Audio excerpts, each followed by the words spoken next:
Hello ನಮಸ್ಕಾರ, ನೀವು ನೋಡ್ತಾ ಇದ್ದೀರಾ ಇಂಡಿಯಾ ಫಸ್ಟ್. ನಾನು ರಕ್ಷತ್ ಶೆಟ್ಟಿ. ಈಗ ಹೆಡ್ಲೈನ್ಸ್. ಹಿಂದೂವಾಗಿ ಹುಟ್ಟಿದ್ದೀನಿ, ಹಿಂದೂವಾಗಿ ಸಾಯ್ತೀನಿ. ಇದು ಡಿಕೆಶಿ ಹೂಡಿದ ನಿಗೂಢ ಧರ್ಮಾಸ್ತ್ರ. ಸರ್ವಧರ್ಮ ಸರ್ವಸಮ್ಮತ ನಾಯಕ ಅನ್ನೋ ಸಂದೇಶವನ್ನು ದಾಟಿಸಿದ್ದಾರೆ. ಫೇಸ್ ಇದೆ, ವೈಬ್ರೇಷನ್ ಇದೆ, ನನ್ನನ್ನ ಬಿಟ್ಟು ಇನ್ಯಾರು ಕ್ಯಾಪ್ಟನ್.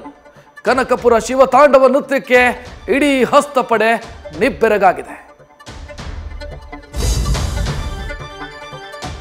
ಡಿಕೆಶಿ ಗುಟುರು ಎದುರಾಳಿಗಳನ್ನ ಕೆಣಕಿದೆ. ದೂರದ ಹಂಪಿಯಲ್ಲಿ ಸಿದ್ದು ಮುಟ್ಟಿದ್ರೆ ಭಸ್ಮ ಅಂತ ಜಮೀರ್ ಬೆಂಕಿ ಹೇಳಿಕೆ ಹಸ್ತದಲ್ಲಿ ಕಂಪನ ಸೃಷ್ಟಿಸಿದೆ.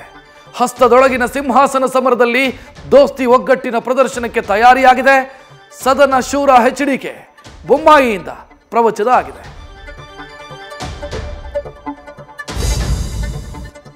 ಇವತ್ತು ಜಗದಗಲ ವಿಶ್ವನಾಥನ ಆರಾಧನೆಯಾಗ್ತಾ ಇದೆ.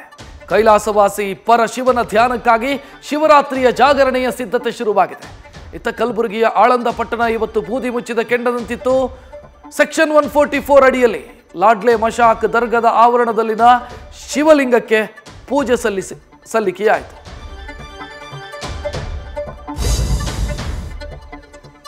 ಶಕ್ತಿ ಸ್ಥಳ ಪ್ರಯಾಗ್ರಾಜ್ನಲ್ಲಿ ಹರ ಹರ ಮಹಾದೇವ್ ಮಂತ್ರ ಮುಗಿಲು ಮುಟ್ಟಿದೆ.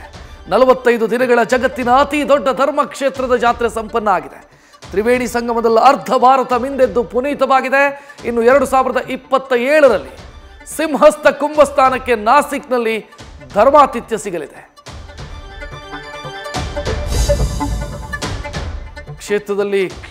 ದೇಶದಲ್ಲಿ ಕ್ಷೇತ್ರಗಳ ಪುನರ್ವಿಂಗಡಣೆಗೆ ಕೇಂದ್ರ ಸರ್ಕಾರ ಸಜ್ಜಾಗ್ತಾ ಇದೆ.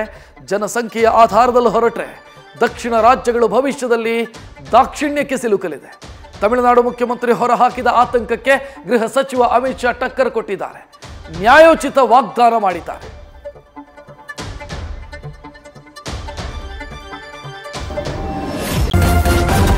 ನ್ಯೂಸ್ ಫಸ್ಟ್ ನಿರ್ಭೀತಿಯಿಂದ ನಿಮ್ಮ ಪರವಾಗಿ.